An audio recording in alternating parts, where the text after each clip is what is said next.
Welcome to The Explainer. Today we are going to Mars. You know, that planet that's promised us everything from alien civilizations to, wait for it, spoons. Yeah.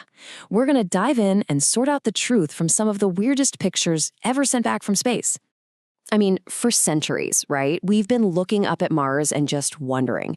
It's right there, our closest neighbor in the habitable zone, and it just might hold the key to answering that one huge, nagging question. Are we really alone out here? It's no wonder Mars has always been suspect number one in our hunt for ET. So, our rovers and probes have sent back a ton of pictures from the Martian surface, millions of them. And buried in all that rock and dust, they've snapped photos of things that, well, they just don't seem to fit. We're not talking about blurry blobs here. These are images so weird, so specific, that a lot of people are convinced we've found proof of something else. Okay, so let's run through the evidence. The list is kind of wild.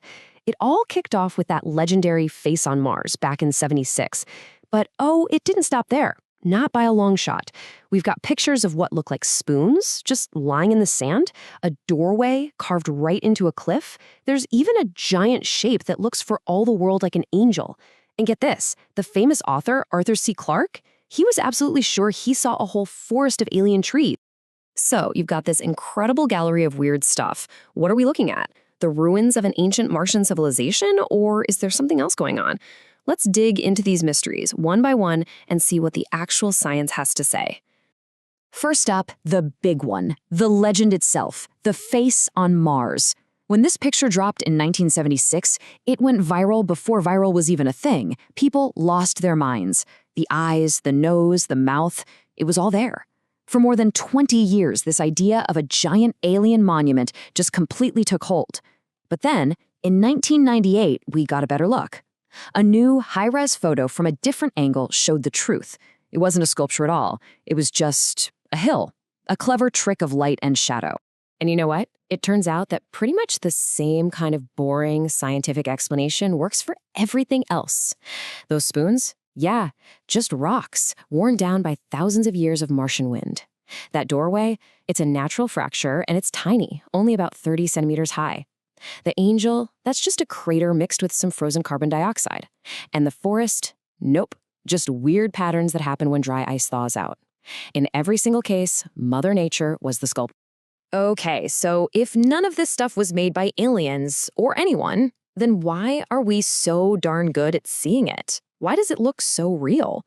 Well, the answer isn't millions of miles away on Mars. It's actually right here, inside our own heads. There's this psychological thing called pareidolia. You've probably heard of it. It's basically our brain's superpower for finding familiar patterns, especially faces, in random noise. Think about seeing animals in clouds. That's pareidolia. Our brains are literally hardwired to create meaning out of nothing.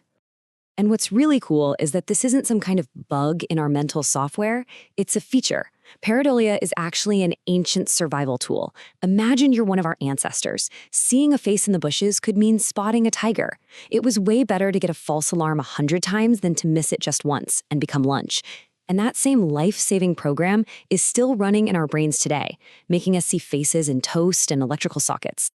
And just how powerful is this instinct?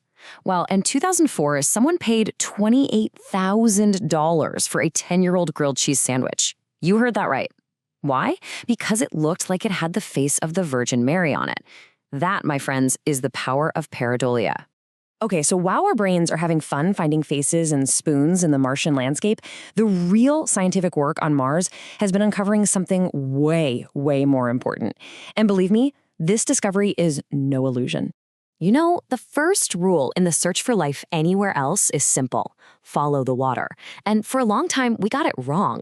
Back in the 19th century, astronomers thought they saw canals. Turns out, just an illusion from bad telescopes. The face on Mars was another huge distraction. But then we found it. For real this time. In 2004, the Opportunity rover hit the jackpot. And pictures like this tadpole crater proved it beyond a doubt. Mars used to have flowing rivers. And this is what Opportunity found. They nicknamed them Martian blueberries. They're these tiny round bits of a mineral that, here on Earth, almost only forms in water.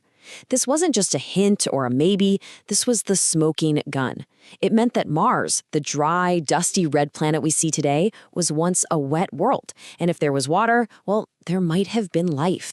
So this brings us back to the big why. Why are we so desperate to see faces that aren't there, while at the same time we're doing this incredibly detailed, rigorous science? It comes down to this really human paradox, doesn't it?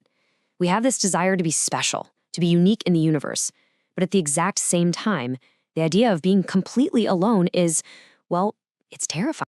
When you really think about it, all those faces in spoons and doorways on Mars, they don't tell us much about aliens, but they tell us everything about ourselves. They show us just how deeply we crave connection. It's his hope that when we stare out into that huge, silent universe, maybe, just maybe, we'll see a familiar face looking back at us. The search for life out there, it's really just another way of searching for ourselves.